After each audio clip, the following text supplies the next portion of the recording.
But it's just so fun to get to now really get the show underway and, get to opening night, and all the fun that and hijinks that comes with it is now so much bigger because we know who these people are.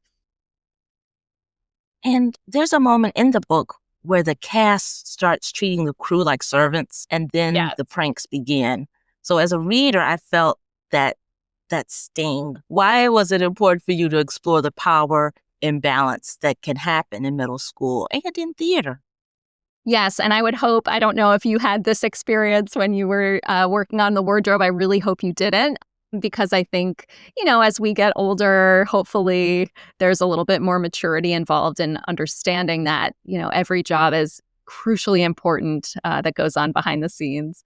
But I think with middle schoolers, you can sometimes get, especially because there is, in our culture, especially, there is this sort of focus on the star, and, the person who is the lead gets the most, gets all this attention and accolades. It happens, with movie stars and influencers now in our culture. So I do think that, it's kind of tricky, especially for kids of this age, to remember that just because they're the star doesn't mean that, everybody else is beneath them.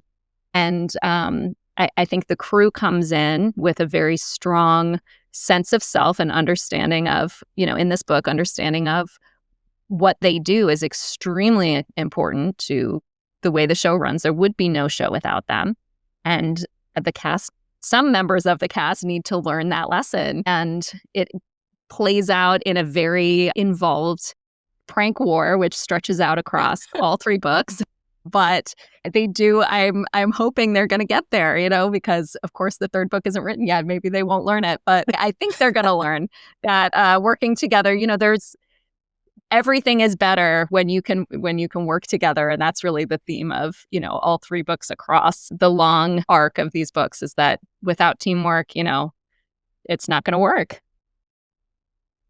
Yes, if you don't have the team working together, you're not going to, the end result, you won't have it at all. And in those scenes that I mentioned, Ella, she has to decide to speak up. And when you lead differently,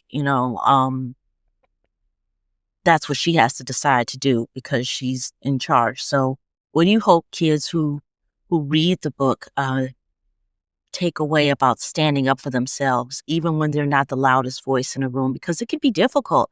You see all this going on, but you have to speak up. Mm-hmm. You may be afraid to do so, but you have to take charge, to get everything in order. Yes.